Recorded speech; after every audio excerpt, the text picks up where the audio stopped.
آج کل کے جو ہمارے ائمہ حضرات ہیں ان سے میری گزارش یہ ہے، یا جو بھی ہمارے خطیب حضرات ہیں، کہ جمعے کی نماز میں یا یہ جو مسنون قراءات ہیں ان کو پورا کیا جائے۔ ہم ان قراءات کی طرف جو ہے وہ سستی کر دیتے ہیں، اور وہ چیز جو اتنی لمبی نہیں چاہیے ہوتی اس کو لمبا کر دیتی ہیں۔ مثلا جمعے کا خطبہ یہ لمبا کرنا کوئی ضروری نہیں ہے، مختصر ہو، چاہے آپ 5 منٹ کا خطبہ دے دیں کافی ہے، 10 منٹ کا دے دیں کافی ہے، بہت بڑا خطبہ دے دیں آدھے گھنٹے کا دے دیں۔ یہ 2 گھنٹے اور 1.5 گھنٹہ اور پورا گھنٹہ خطبہ دینا، یہ کون سا کوئی مذہب اسلام ہے؟ بہرحال بچا جائے۔ دوسری طرف سے قرآن مجید کی جب پڑھنا ہوتا ہے تو آ کے جو ہے وہ یہاں سے شروع کر دیتے ہیں، مثلا سورۃ اعلیٰ کو فذکر ان نفعت الذکریٰ سے اذکر، یعنی چند آیات آخری جو ہے، یا قد افلح من تزکا وذکر اسم ربہ فصلی، آخری 2 لائنیں سورۃ اعلیٰ کی پڑھ رہے ہوتے ہیں، اور آخری چند آیتیں جو سورۃ غاشیہ کی پڑھ لیتے ہیں، اور اللہ اکبر۔ اور بہت سے ایسے قاری حضرات کو دیکھا گیا ہے جو اپنی نمازوں میں ان صورتوں کے پڑھنے کا کوئی دھیان ہی نہیں دیتے، اور ان کے لیے ٹھیک ہے بھئی کسی بھی جگہ سے پڑھے جا سکتے ہیں، لیکن جب نبی صلی اللہ علیہ وسلم کی سنت ہے، جمعے کی نماز چونکہ مسجد میں ہوتی ہے اور جمعے کی نماز باقاعدہ جماعت سے ہوتی ہے، جمعے کی نماز الگ تو ہوتی نہیں ہے، کوئی انسان گھر میں اکیلا پڑھ رہا ہے تو وہ ظہر کی نماز پڑھے گا، عورت گھر میں اکیلی پڑھ رہی تو ظہر کی نماز پڑھے گی، لیکن اگر جمعے کی نماز پڑھی جا رہی ہے، گھر میں بھی اگر زیادہ لوگ ہوں، مسجد میں پہنچنے کی پابندیاں ہوں، تو جمعے کی جماعت کرائی جا سکتی ہے، اور اس جماعت میں اگر امام کو چاہیے، اگر اس کو آتی ہے تو پہلی رکعت میں سورۃ اعلیٰ اور دوسری رکعت میں سورۃ غاشیہ پوری پڑھنی چاہیے۔ اصول فقہ کا ایک اصول بیان کیا جاتا ہے کہ اعتبار کیا جاتا ہے الفاظ کی عمومیت کا، واقع کی خصوصیت کا نہیں، کہ چونکہ فلاں جگہ پہ نازل ہوا اور ختم، نہیں، الفاظ عام ہے تو بات عام ہوگی کہ جو رسول نے دیا اس کا لینا اسلام ہے، اور جو رسول نے منع کیا اس سے باز ہونا اسلام ہے۔ اسی سے دلیل بنائی جاتی ہے کہ دین اسلام وہ دین ہے جو نبی صلی اللہ علیہ وسلم نے کیا اس کا کرنا عبادت ہے، اور جو نبی نے نہیں کیا اس کا چھوڑنا بھی عبادت ہے۔ اب ہم اپنی طرف سے جو رسمیں بنائی ہوئی ہیں، یہ قرآن خوانی کی رسمیں، یہ فوت ہونے پہ چہلم اور ساتے اور کل اور فلانی رسمیں بنائی ہوئی ہیں، یہ اللہ کے رسول نے تو نہیں بنائی ہے۔ ہم کہتے ہیں کہ اچھے کام میں کر لیں تو کیا حرج ہے، ایسا نہیں ہے۔ اور افسوس ہے مجھے ایسے کچھ جو لوگ بظاہر میڈیا پہ بڑے بڑے بول رہے ہوتے ہیں، انہیں اس اصول کا اتنا نہیں پتا ہوتا کہ جو رسول نے دیا اس کا لینا دین ہے، اور جو نہیں دیا اس کا چھوڑنا بھی دین ہے۔ ہم کہتے ہیں لو اچھا کام ہے کر لو تو کیا حرج ہے، کیا حرج والی دین میں نہیں بات چلتی ہے۔ مثال دیتا ہوں، اکثر فجر کے 4 فرض پڑھ لوں کہاں منع ہے، 1 رکعت میں 4 سجدے کر لوں کہاں منع ہے، 1 رکعت میں 5 رکوع کر لوں کہاں منع ہے، ظہر کے 6 فرض پڑھ لوں کہاں منع ہے؟ جواب کیا ہوگا؟ بھائی ثابت ہی 2 فرض ہیں، بھائی ثابت ہی 2 سجدے ہیں، بھائی ثابت ہی 1 وہ ہے 1 رکعت میں۔ تو جب ہم یہاں پہ ثابت کی بات پہ چلتے ہیں تو دین کے ہر کام میں، زندگی کی ہر عبادت میں یہ دیکھنا ہے جو اللہ سے یا اللہ کے رسول سے آیا ہے وہ عبادت کرنی ہے، اور جو اللہ اور اللہ کے رسول نے نہیں بتایا، نہیں دی عبادت، وہ کتنا اچھا کیوں نہ ہو، ہم اس کو عبادت نہیں بنا سکتے، ہم اس کو دین نہیں کہہ سکتے۔ جو انداز، جو طریقہ، جو اسلام میں آیا اس کو فالو کرنا ہے۔ اگر کہا جائے نبی صلی اللہ علیہ وسلم کی حدیث میں آتا ہے صبح و شام کی یہ دعا پڑھیں اللہ تعالیٰ ہر مصیبت سے بچائے گا، ٹھیک ہے جی، بڑی اچھی بات ہے، کوئی مسئلہ نہیں، یعنی یہاں پہ یہ رویہ ہوتا ہے۔ وہاں سے اگر کوئی بابا پیر اٹھ کے وہ بول دے جس کے منہ سے نعوذ باللہ غلاظت بکتے رہتے ہیں، اور وہ فٹ پاس پہ بیٹھے ہوئے برہنہ ہو کے لوگوں کو گالی نکال رہے ہوتے ہیں، وہ جی فلانے بابے نے پھونکا مارا اور فلانے بابے نے یہ کہہ دیا، اس پہ بھی بولتے ہیں واہ واہ اس کا بڑا اثر ہوگا۔ سوشل میڈیا پہ آپ حدیث ایک ڈال دو صحیح، وہ کبھی نہیں پھیلے گی۔ ایک غیر ثابت شدہ جو کسی حدیث میں بات نہیں آتی ہے اس کو ڈال دو، وہ پھیلنی شروع ہو جائے گی۔ یاد رکھ لو میرے بھائی اور میری بہن، دین کا معاملہ بہت نازک ہے، کوئی بات آ جائے، کہیں سے آ جائے، اللہ کے لیے اس کو آگے پھیلانے سے پہلے کنفرم کرنا ضروری ہے کہ آیا یہ قرآن اور حدیث سے ثابت ہے یا نہیں ہے۔ شیطان ہمیشہ اس اصول کو بریک کرتا ہے، جو رسول نے نہیں کیا خیر وہ بھی کر لو، کیا ہے اچھا کام تو ہے ہی نا، اس طرف لا کے دین کی مخالفت کرتا ہے۔ عمل کرنے میں اور دین کو اپنانے میں جو اللہ اور اللہ کے رسول نے بتایا ہے وہ دین ہے بس۔ اب آپ یہ سمجھیں کہ اللہ تعالیٰ نے ہمیں تو بتایا ہے کہ فجر کے 2 فرض ہیں، اللہ کے رسول نے ظہر کے 4 فرض ہیں، عصر کی نماز کے بھی 4 فرض ہیں۔ اب میں آگے بڑھوں اور میں کہوں کہ بھائی فجر کا ٹائم بڑا ہی نیکی کا ٹائم ہوتا ہے، تو میں تو اس ٹائم جو ہے وہ 4 فرض پڑھوں گا، تو یہ جائز نہیں ہے۔ جہاں پہ اللہ اور اللہ کے رسول نے ایک لیمٹ لگا دی، اس سے آگے نہیں بڑھنا۔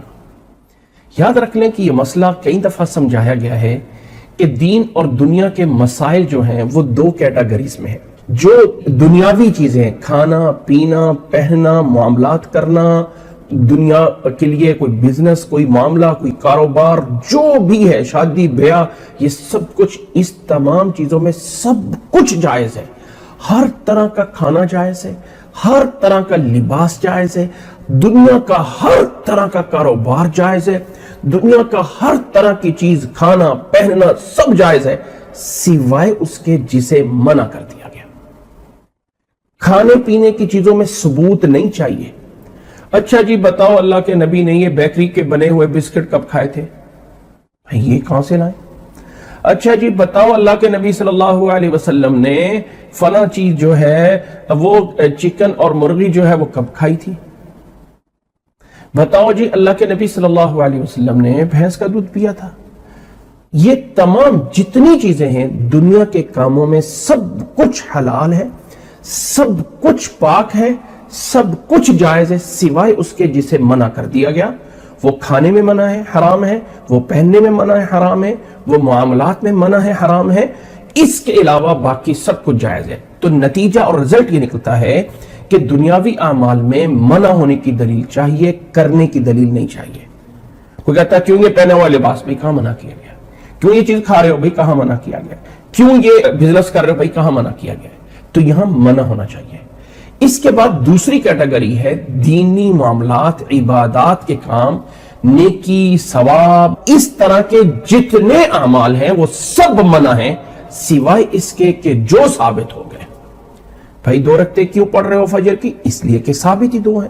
اچھا جی ظہر کے 4 فرض کیوں؟ بھائی ثابت ہی 4 فرض ہیں۔ یہاں منع ہونے کی دلیل نہیں چاہیے۔ اچھا جی کیوں قرآن مجید پڑھ رہے ہو؟ اچھا کہاں منع کیا گیا؟ بھائی کہاں منع ہونے کی بات نہیں ہے، دین کے اندر ثبوت چاہیے۔ اللہ نے فرمایا یا ایھا الذین آمنوا لا تقدموا بین یدی اللہ ورسولہ، اللہ اور اللہ کے رسول سے آگے بڑھ کے سمجھ لو کہ تم نیکی کر جاؤ گے، نہیں۔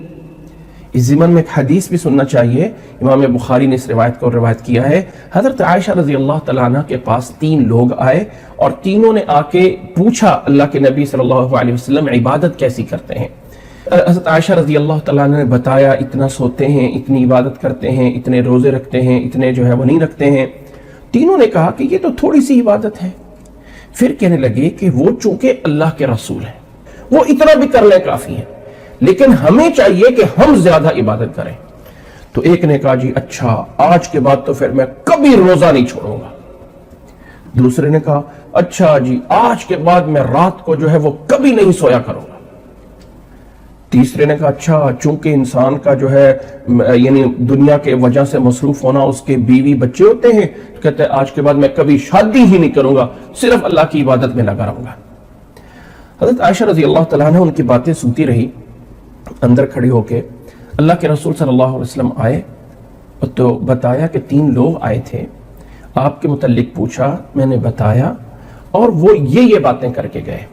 واپس اللہ کے نبی صلی اللہ علیہ وسلم تشریف لے گئے، مسجد میں لوگوں کو جمع کیا۔ دیکھیں کتنا اہم معاملہ ہوا، لوگوں کو جمع کیا اور فرمایا او لوگو، فرمایا آپ صلی اللہ علیہ وسلم انی لاتقاکم واخشاکم للہ، لوگوں یاد رکھ لو میں تم میں سے سب سے زیادہ متقی اور پرہیزگار ہوں، میں روزہ رکھتا بھی ہوں اور چھوڑتا بھی ہوں، میں جو ہوں رات کو سوتا بھی ہوں اور رات کو اللہ کی عبادت بھی کرتا ہوں، میں نے عورتوں سے شادیاں بھی کی ہیں، فمن رغب عن سنتی فلیس منی، جو انسان میری سنت سے اعراض کرے گا وہ مجھ سے نہیں ہے۔ اب انہوں نے کیا کہا تھا؟ کیا انہوں نے کوئی گناہ کی باتیں کی تھی؟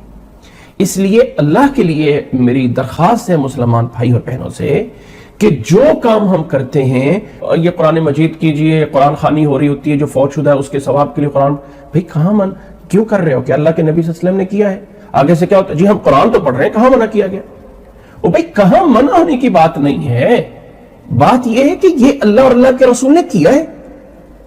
یہ جتنی بھی رسمیں بنائی گئی ہیں دین کے نام سے، یہ فوت ہونے کے بعد بہت ساری رسمیں ہیں، قرآن خوانی کرنا، اور یہ جو ہے وہ اس کے لیے پتہ نہیں کون سے 30واں 7واں چہلم پتہ نہیں کیا کیا ہوتا ہے، یہ سب رسمیں ہیں۔ اور یہ چیز اتنی آگے بڑھ گئی کہ قبروں پہ اور فلاں جگہوں پہ لوگ جا رہے ہوتے ہیں، پوچھا جاتا ہے کیوں کر رہے ہو؟ بھائی کہاں منع کیا گیا؟ کہاں منع کیا گیا؟ اور مجھے افسوس ہے ایسے لوگوں پہ جو میڈیا پہ آتے ہیں اور میڈیا کے اوپر بیٹھ کر باتیں کرتے ہیں، جو اچھا کام ہے وہ کرنا چاہیے، وہ کہیں نہیں منع کیا گیا ہے۔ وہ بھائی اللہ تعالیٰ ہدایت عطا فرمائے، ہر اچھا کام عبادت نہیں بن سکتی۔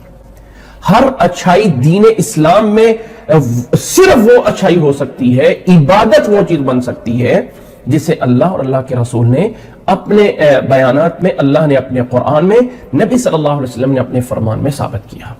حضرت عائشہ رضی اللہ تعالیٰ عنہ کا فرمان، من احدث فی امرنا ھذا ما لیس منہ فہو رد، جس نے ہمارے اس دین میں ایسی چیز کو شامل کیا جو اس میں نہیں ہے وہ مردود ہے۔ یہ ایک پہلو ہے، لا تقدموا بین یدی اللہ ورسولہ، اللہ اور اللہ کے رسول سے آگے نہیں بڑھنا، یہ اس کی ایک سائیڈ کی وضاحت ہے۔ بہت ساری سائیڈیں ہیں۔ اکثر دیکھا گیا ہے شادی بیاہ میں، شادیاں ہوتی ہیں، کوئی ایونٹ ہوتے ہیں، تو بڑے بڑے مذہبی گھرانے بھی، بڑے بڑے دیندار لوگ بھی وہاں جا کے وہ خرافات اور وہ برائیاں اور میوزک اور کیا کیا چلاتے، پوچھتے ہیں کیوں کر رہے ہو؟ کہتے ہیں یار خاندان کے سارے لوگ ہیں، اب ہم کیا کریں، سارے بچے یہ کر رہے ہیں تو ہم کیا؟ تمہارے اندر یہ ہمت ہونی چاہیے کہ جب اللہ اور اللہ کے رسول نے منع کر دیا وہاں آگے بڑھ کے گناہ کرنے سے بچنا، یعنی انسان میں یہ پاور ہونی چاہیے۔ ایک دوسری سائیڈ ہے کہ اپنے آپ کو اللہ کے رسول کی نافرمانی سے بچاؤ۔ اب انسان جو ہے نا پہچانا جاتا ہے مشکل کے وقت میں، مشکل میں پتہ چلتا ہے کہ انسان جو ہے وہ کتنا سیدھا ہے، یعنی اب انسان جو لوگ قبروں کے اوپر جا کے کرتے ہیں، جب مصیبت آتی پھر پتہ چلتا ہے کس سے مانگ رہے ہیں۔ اس لیے یاد رکھ لیں، عام حالات میں تو اب اللہ اللہ کہہ رہے ہیں، موقع وہ دیکھنا ہے جس موقع پہ ایک سائیڈ پہ لوگ ہو اور ایک سائیڈ پہ اللہ ہے۔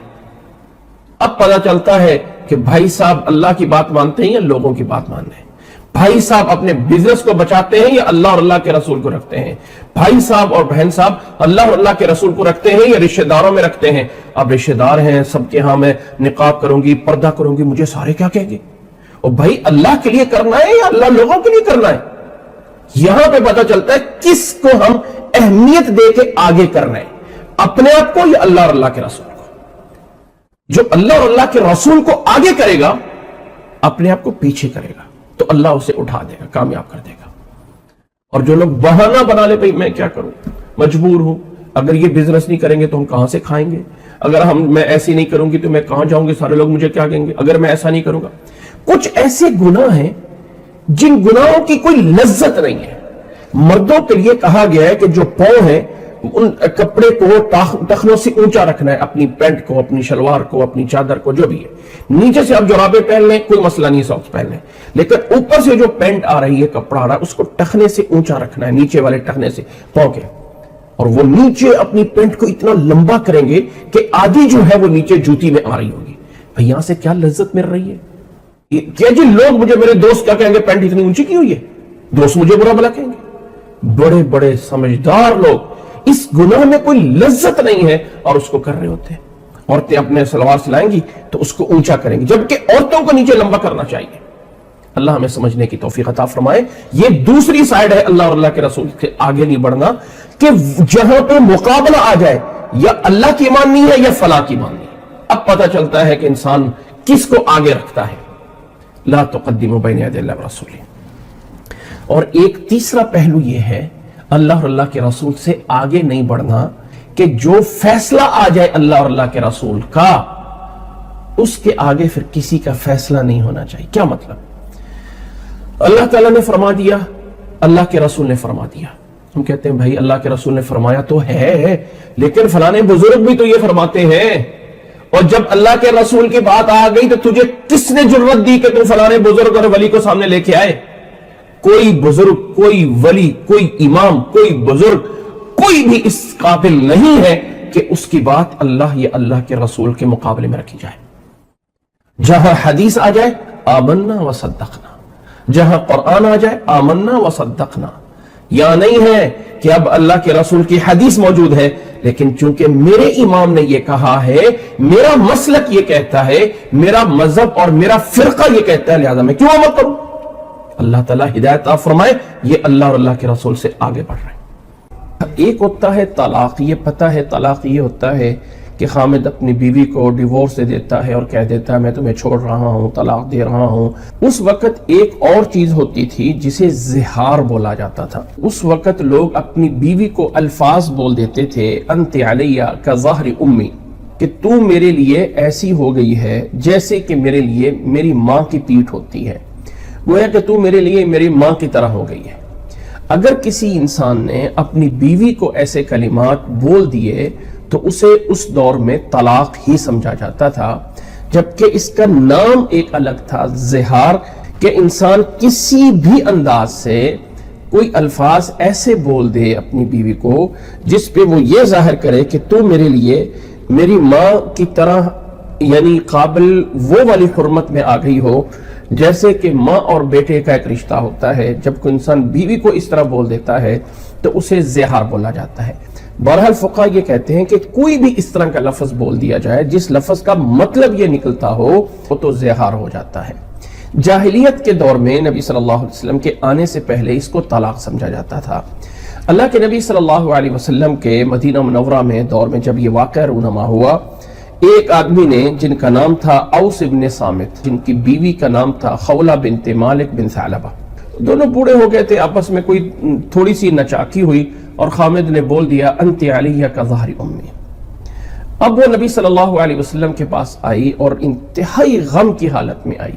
اللہ کے نبی صلی اللہ علیہ وسلم سے آ کے فرمایا کہ اللہ کے نبی صلی اللہ علیہ وسلم جو میرے خامد نے مجھے یہ بول دیا ہے، اب میں کیا کروں؟ اللہ کے نبی صلی اللہ علیہ وسلم بظاہر اس وقت کوئی ایسا حکم بھی نازل نہیں ہوا تھا کہ اس کا واضح حکم کیا ہے۔ اللہ کے نبی صلی اللہ علیہ وسلم کوئی اس کو جواب نہیں دے رہے اور وہ اب سے بحث کی جا رہی ہے۔ تو اللہ تعالیٰ نے اس کے جواب میں آیات نازل فرما دی اور اللہ تعالیٰ نے فرمایا نبی صلی اللہ علیہ وسلم آپ سے جو وہ اپنے خامد کے بارے میں جو ہے وہ بحث کر رہی تھی اور شکوہ شکایت یعنی اللہ تعالیٰ سے بھی کر رہی تھی، اللہ میں اب کیا کروں، میں کدھر جاؤں، جوانی ساری اس بندے کے ساتھ گزار دی اور بڑھاپا کہاں جاؤں؟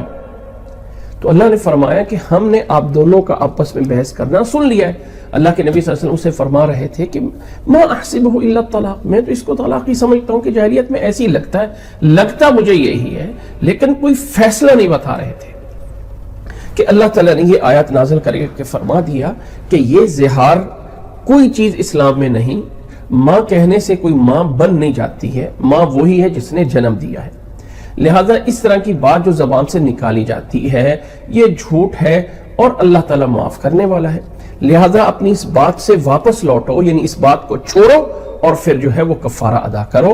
آپس میں ملاپ کرنے سے پہلے انہیں ایک غلام آزاد کرنا ہوگا۔ اب اس دور میں تو غلام ہے ہی نہیں ہے، تو پھر اسے 2 مہینے کے لگاتار بغیر وقفے کے روزے رکھنے، اور زہار عورت تو کر نہیں سکتی، خامد ہی کر سکتا ہے تو خامد کو ہی رکھنے، اور اس میں کوئی ناغہ نہیں ہونا چاہیے۔ اور اگر کوئی انسان کہے کہ میں 2 مہینے کے لگاتار روزے نہیں رکھ سکتا ہوں تو پھر کیا کرنا ہوگا؟ فرمایا پھر اسے جو ہے وہ یہ کرنا ہوگا کہ وہ پھر 60 مسکینوں کو کھانا کھلا دے۔ اور روزے کے کفارے میں علماء یہی فرماتے ہیں کہ جو کسی کو کھانا دینا ہے تو جیسے من اوسط ما تطعمون اہلکم دوسری جگہ پہ آ گیا ہے کہ جو گھر میں ہم کھانا کھاتے ہیں اس کا درمیانہ نکال کے ایک مسکین کے لیے دیا جائے 2 ٹائم کا کھانا۔ اور فرمایا ذالک لتؤمنوا باللہ ورسولہ، اللہ تعالیٰ نے تمہیں یہ احکامات اس لیے دیے ہیں کہ تم اللہ پہ اور اس کے رسول ایمان رکھتے ہو، لتؤمنوا وتلک حدود اللہ، اور اللہ تعالیٰ نے یہ حد مقرر کی ہیں۔ یاد رکھ لیں کہ جمعے کی نماز کچھ ایسے ہے کہ جمعے سے پہلے ایک اذان ہوتی ہے اور اس اذان کے فوری بعد امام کھڑا ہو جاتا ہے اور خطبہ دیتا ہے، وعظ و نصیحت کرتا ہے۔ اس کے بعد تکبیر ہوتی ہے اور امام جو ہے وہ 2 فرض پڑھاتا ہے، جمعے کے 2 فرض ادا کیے جاتے ہیں، اور اس کے بعد جو ہے وہ سنتیں آتی ہیں۔ جمعے کی یہ والی اذان جس کے بعد خطبہ ہوتا ہے، اس اذان سے ایک اذان پہلے بھی بتائی جاتی ہے جسے حضرت عثمان رضی اللہ تعالیٰ عنہ کے دور میں لوگوں کو اطلاع کرنے کے لیے بازار کے اندر جا کے ایک بازار میں اونچی جگہ پہ اذان دے دی جاتی تھی کہ پتہ چل جائے جمعے کا ٹائم ہونے والا ہے، تاکہ اس اگلی والی اذان سے جو اصل اذان ہے اس سے پہلے لوگ مسجد میں پہنچ جائیں۔ تو پہلی اذان کا مقصد یہ نہیں ہے کہ وہ جمعے کی نماز کا حصہ ہے۔ یہ اس دور میں مسجد میں اذان بھی نہیں دی جاتی تھی، بلکہ اس کیفیت میں دی جاتی تھی کہ بازار میں جہاں لوگ ہوتے تھے وہاں کھڑے ہو کے دی جاتی تھی۔ ایک اونچا سا ٹیلا سا تھا جس پہ دی جاتی تھی، یعنی ایک چوک سا تھا بڑا جس کے اوپر دی جاتی تھی تاکہ لوگ مسجد میں پہنچ جائیں۔ اور جمعے کی اصل اذان وہ ہوتی ہے جس کے بعد امام کھڑا ہو کے خطبہ دیتا ہے۔ اب یہ جو دوسری اذان ہے، اس سے پہلے جب انسان مسجد میں آتا ہے تو جمعے کی سنتوں کی کوئی تعداد نہیں ہے، 2 پڑھے، 4 پڑھے، 6 پڑھے، 8 پڑھے، جتنی بھی پڑھے گا وہ ساری سنتیں ہوگی، بس پڑھنی 2 کر کے ہے، 4 اکٹھی نہیں۔ لیکن جب وہ جمعے کا خطبے والی اذان ہو گئی تو پھر کم از کم 2 پڑھنا ضروری ہے۔ اگر آگے ہیں پہلے یعنی جماعت سے پہلے تو 2 پڑھ کر بیٹھنا ہے۔ یہاں پہ کچھ جگہوں پہ عجیب طریقہ بنایا ہوتا ہے کہ پہلے اذان دیتے ہیں، پہلی اذان، اس کے بعد مولوی صاحب ویسے تقریر کرتے ہیں۔ اس کو وہ جمعہ نہیں کہتے ہیں ویسے تقریر کر رہے ہیں۔ تقریر ختم کرنے کے بعد پھر لوگوں کو ٹائم دیتے ہیں، بھئی سنتیں پڑھ لو، پھر دوسری اذان دیتے ہیں، اس کے بعد کھڑا ہو کے خطبہ دیتے ہیں۔ یہ جو اس دوسری اذان سے پہلے والے کام ہیں یہ سارے حدیث میں موجود نہیں ہیں، تقریر کرنا، اور بلکہ طریقہ یہ ہے کہ مسجد میں داخل ہونے کے بعد تب تک نہ بیٹھا جائے جب تک کہ 2 رکعتیں نہ ادا کریں۔ جمعے سے پہلے وہ 2 رکعتیں لازم ہیں۔ جمعے کی نماز سے پہلے اگر اس دوسری اذان سے پہلے آ گئے تو جتنی مرضی پڑھ لیں۔ نبی صلی اللہ علیہ وسلم نے فرمایا صلی ما قدر له، کوئی فکس تعداد نہیں ہے، 2 پڑھے، 4 پڑھے، 6 پڑھے، 8 پڑھے، 10 پڑھے، 2 کر کے، جب تک کہ دوسری اذان نہیں ہوتی۔ اور اگر اللہ نہ کرے لیٹ ہو گیا اور دوسری اذان یا اس کے بعد آئے تو پھر بھی کم از کم 2 رکعتیں پڑھ کر بیٹھنا ہے۔ نبی صلی اللہ علیہ وسلم خطبہ دے رہے تھے اور اللہ کے نبی صلی اللہ علیہ وسلم کے خطبے کے دوران ایک آدمی آیا اور بیٹھ گیا۔ اللہ کے نبی صلی اللہ علیہ وسلم نے اس کو اشارہ کیا، کھڑا کیا، کہا کہ اٹھ، کیا تو نے 2 رکعتیں پڑھی؟ اس نے کہا نہیں۔ فرمایا 2 رکعتیں پڑھ، مختصر کر، اور پھر جو ہے وہ بیٹھ، صلی رکعتین۔ تو جمعے کی نماز سے پہلے یہ 2، کم از کم 2 اور زیادہ کی کوئی تعداد نہیں، اور یہ ساری سنتیں ہیں، چاہے نفل کے ہیں چاہے سنتیں تھے۔ یہاں پہ لوگ پوچھتے ہیں بھئی وہ سنتیں ہیں نفل ہیں؟ بھائی اللہ کے نبی صلی اللہ علیہ وسلم کی احادیث میں ایسا کوئی فرق نہیں ہے۔ جسے ہم سنتیں کہتے ہیں وہی نفل ہوتا ہے، اور جسے ہم نفل کہتے ہیں وہی سنتیں ہوتی ہیں۔ یہ لفظ جو ہے وہ عوام الناس کے نہیں تھے، یہ پہلے علماء کے تھے، تاکہ تھوڑی سی زیادہ اہمیت والی چیز کو سنت کہہ دیا، کم اہمیت والی چیز کو نفل کہہ دیا۔ لوگوں نے تصور اس سے غلط بنا لیا کہ سنت کا مطلب یہ کہ وہ ہم نبی کے لیے پڑھتے ہیں، اور فرض کا مطلب یہ کہ اللہ کے لیے پڑھتے ہیں، اور نفل کا مطلب یہ کہ ہم اپنے لیے پڑھتے ہیں۔ حالانکہ ایسا کچھ نہیں، الفرض بھی اللہ کے لیے ہے، سنت بھی اللہ کے لیے، نفل بھی اللہ تعالیٰ کے لیے ہے۔ تو فرضوں کے علاوہ جو بھی نماز ہے اس کو سنت بھی بول سکتے ہیں، نفل بھی بول سکتے ہیں۔ تو جمعے سے پہلے یہ تعداد ہے۔ جمعے کی جب نماز کھڑی ہو جائے تو پھر 2 فرض ہیں، اور جمعے میں مسنون سنت یہ ہے کہ اللہ کے نبی صلی اللہ علیہ وسلم جو قرات کرتے ہیں، پہلی رکعت میں سورت سبح اسم ربک الاعلی اور دوسری رکعت میں سورت هل اتاک حدیث الغاشیہ، ان صورتوں کو پڑھتے ہیں، یا پھر کبھی کبھار یہ سورت جمعہ پہلی رکعت میں اور سورت منافقون دوسری رکعت میں پڑھتے ہیں۔ جمعے کی نماز ہو گئی۔ اس کے بعد اب اللہ کے نبی صلی اللہ علیہ وسلم سے 2 عمل ثابت ہیں۔ اللہ کے نبی صلی اللہ علیہ وسلم سے 2 انداز۔ اللہ کے نبی صلی اللہ علیہ وسلم نے فرمایا ہے جمعے کے بعد کہ 4 رکعتیں پڑھی جائیں، اور ان 4 رکعتوں کو بھی 2 کر کے پڑھنا۔ لیکن اللہ کے نبی صلی اللہ علیہ وسلم نے خود نہیں پڑھا، خود جمعے کے بعد گھر چلے جاتے اور گھر میں جا کے 2 رکعتیں پڑھ لیتے بس، جس سے یہ دلیل نکلتی ہے کہ جمعے کے بعد صرف 2 پڑھنا بھی جائز ہے، اور صرف 4 پڑھنا 2 کر کے یہ بھی جائز ہے۔ لیکن ان دونوں کو اکٹھا کر لینا کہ 4 بھی پڑھنی ہے اور 2 بھی پڑھنی ہے، تو یہ اللہ کے نبی سے ثابت نہیں ہے۔ لہذا جمعے کے رکعات کی تعداد جمعے سے پہلے 2 سنتیں کم از کم، پھر 2 فرض ہیں، پھر کم از کم 2 سنتیں ہیں، یا پھر 4 سنتیں ہیں۔ تو اس طرح کر کے جمعے کی نماز کی تعداد آتی ہے۔ اللہ ہمیں عمل کرنے کی توفیق عطا فرمائے۔